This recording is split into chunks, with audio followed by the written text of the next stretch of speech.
Hi നമസ്കാരം, എല്ലാ കൂട്ടുകാർക്കും അന്നാസ് ഫുഡ് വേൾഡിലേക്ക് ഒരിക്കൽ കൂടി സ്വാഗതം. അപ്പോൾ നമ്മൾ ഇന്ന് ഓണം സ്പെഷ്യൽ റെസിപ്പീസ് ആയിട്ട് കാണിക്കുന്നത് കാളൻ്റെ റെസിപ്പിയാണ് കേട്ടോ.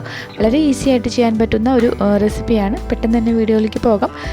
വീഡിയോ ഇഷ്ടപ്പെടുകയാണെങ്കിൽ സബ്സ്ക്രൈബ് ചെയ്യാനും കൂടുതൽ ലൈക്ക് തന്ന് സപ്പോർട്ട് ചെയ്യാനും മറക്കല്ലേ. അപ്പോൾ നമുക്ക് സ്റ്റാർട്ട് ചെയ്താലോ. ഞാനിവിടെ 2 ഏത്തക്കായ തൊലി കളഞ്ഞ് ഇതുപോലെ വെള്ളത്തിലോട്ട് കട്ട് ചെയ്തിട്ടിട്ടുണ്ട്. നമുക്ക് കറി വയ്ക്കുന്ന പാത്രത്തിലേക്ക് ആ ഒരു ഏത്തക്കായ കട്ട് ചെയ്തിട്ട് കൊടുക്കാം. 2 എണ്ണമാണ് ഞാൻ എടുത്തിട്ടുള്ളത്. കായ മാത്രം ഇട്ടിട്ടാണ് നമ്മളിന്ന് കാളൻ തയ്യാറാക്കുന്നത്. നിങ്ങൾക്ക് വേണമെങ്കിൽ ഒരു കായയും ആ അളവിന് തന്നെ കുറച്ച് ചേനയുടെ പീസും കട്ട് ചെയ്തെടുക്കാം. കായയും ചേനയും കൂടി ഇട്ട് വയ്ക്കാം, അതല്ലെങ്കിൽ കായ മാത്രം ഇട്ടാലും മതി. ഇപ്പം ഞാനിവിടെ 2 കായയാണ് ഈ ഒരു രീതിയിൽ കട്ട് ചെയ്തെടുത്തിട്ടുള്ളത് കേട്ടോ. ഇനി നമുക്കിതിലേക്ക് ഒരു 1/4 ടീസ്പൂൺ മഞ്ഞൾപ്പൊടി ഇട്ട് കൊടുക്കാം. കൂടെ തന്നെ ഒരു 1/4 ടീസ്പൂണോളം മുളക് പൊടി ചേർത്ത് കൊടുക്കാം. കൂടെ എരിവിനായിട്ട് ഒരു 1/2 ടീസ്പൂൺ കുരുമുളക് പൊടി ചേർത്ത് കൊടുക്കുന്നുണ്ട്. ആവശ്യത്തിനുള്ള ഉപ്പും കൂടി ചേർക്കുകയാണ്. ഞാൻ ഈ സമയത്ത് 1 ടീസ്പൂൺ ഉപ്പ് ചേർക്കുന്നുണ്ട്. പിന്നീട് നമുക്ക് നോക്കിയിട്ട് തൈരൊക്കെ ചേർക്കാൻ നേരത്ത് ബാക്കിയുള്ള ഉപ്പ് ചേർത്ത് കൊടുക്കാം. ഇനി നമുക്കിതിലേക്ക് കുറച്ച് വെള്ളം ഒഴിച്ചു കൊടുക്കണം. ഞാനിവിടെ 1 കപ്പ് വെള്ളമാണ് ഒഴിക്കുന്നത്. നന്നായിട്ടൊന്ന് ഇളക്കി കൊടുത്തിട്ട് നമുക്ക് സ്റ്റവ് ഒന്ന് ഓൺ ചെയ്യാം. അപ്പോൾ മൊത്തത്തിലൊന്ന് തിളച്ച് വരുമ്പോൾ നമുക്കിത് അടച്ച് വെച്ച് കായ നന്നായിട്ട് വേവിച്ചെടുക്കാം. ഈ ഒരു സമയം നമുക്ക് ഇതിലേക്ക് വേണ്ടിയിട്ടുള്ള ഒരു അരപ്പ് തയ്യാറാക്കിയെടുക്കാം. അപ്പോൾ അതിനായിട്ട് മിക്സിയുടെ ചെറിയ ജാർ എടുത്ത് വെച്ചിട്ടുണ്ട്. നമുക്കിതിലേക്ക് ഒരു 1/2 കപ്പ് നാളികേരം ചിരകിയത് ചേർത്ത് കൊടുക്കാം. ഒരു 1/2 ടീസ്പൂൺ അളവിൽ നല്ല ജീരകം ചേർത്ത് കൊടുക്കുന്നുണ്ട്. നല്ല ജീരകത്തിൻ്റെ ഫ്ലേവർ അധികം താല്പര്യമില്ലാത്തവർക്ക് ഒരു 1/4 ടീസ്പൂൺ ചേർത്ത് കൊടുത്താലും മതി. ഇനി നമുക്കിതിലേക്ക് പച്ചമുളകാണ് ചേർക്കുന്നത്. എരിവിനനുസരിച്ചിട്ടുള്ള പച്ചമുളക് ചേർക്കാം. ഞാനിവിടെ ഒരു 3 പച്ചമുളക് ചേർത്ത് കൊടുക്കുന്നുണ്ട്. അപ്പോൾ നാളികേരവും പച്ചമുളകും നല്ല ജീരകവുമാണ് നമ്മൾ ഇട്ടിട്ടുള്ളത്. നമുക്കിതിലേക്ക് കുറച്ച് വെള്ളം കൂടി ഒഴിച്ചു കൊടുത്ത് നല്ല സ്മൂത്തായിട്ട് ഒന്ന് അരച്ചെടുക്കാം.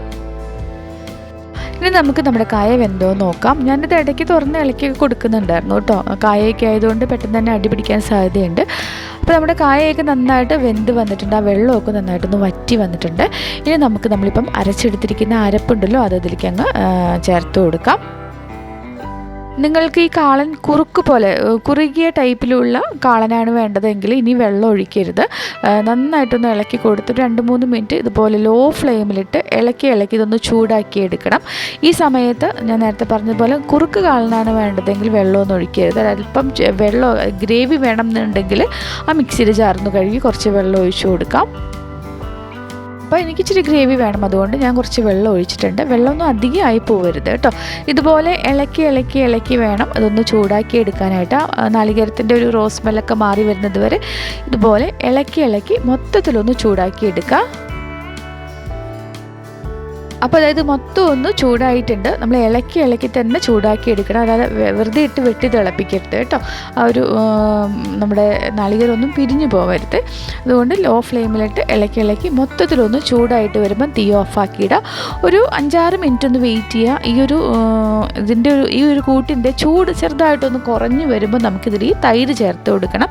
ഞാനിവിടെ 1/2 കപ്പ് അത്യാവശ്യം പുളിയുള്ള തൈരാണ് ഇതിലേക്ക് ചേർത്തിട്ടുള്ളത്. നല്ല കട്ട പുളിയുള്ള തൈര് എടുക്കരുത്. അതുപോലെ തന്നെ തീരെ പുളിയില്ലാത്ത തൈരും എടുക്കരുത് കേട്ടോ.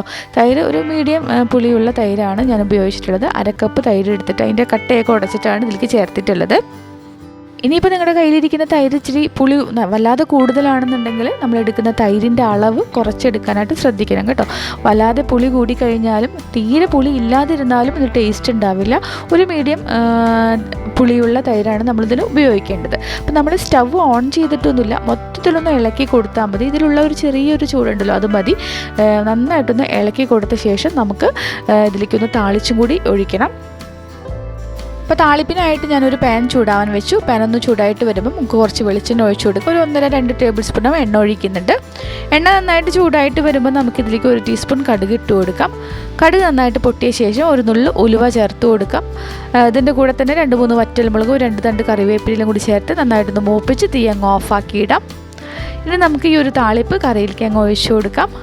പതുക്കെ ഒന്ന് ഇളക്കി കൊടുത്തിട്ട് അടച്ച് വെച്ച് ഒരു 10-15 മിനിറ്റ് കഴിഞ്ഞിട്ട് ഇളക്കി സെർവ് ചെയ്യുന്നതാണ് നല്ലത്. അപ്പോഴേക്കും ആ ഒരു ഫ്ലേവറൊക്കെ നന്നായിട്ട് ഇറങ്ങി അപ്പോൾ നല്ലൊരു ടേസ്റ്റും ഉണ്ടാവും. അപ്പോൾ നമുക്ക് പതുക്കെ ഒന്ന് ഇളക്കിയിട്ട് അടച്ച് വയ്ക്കാം.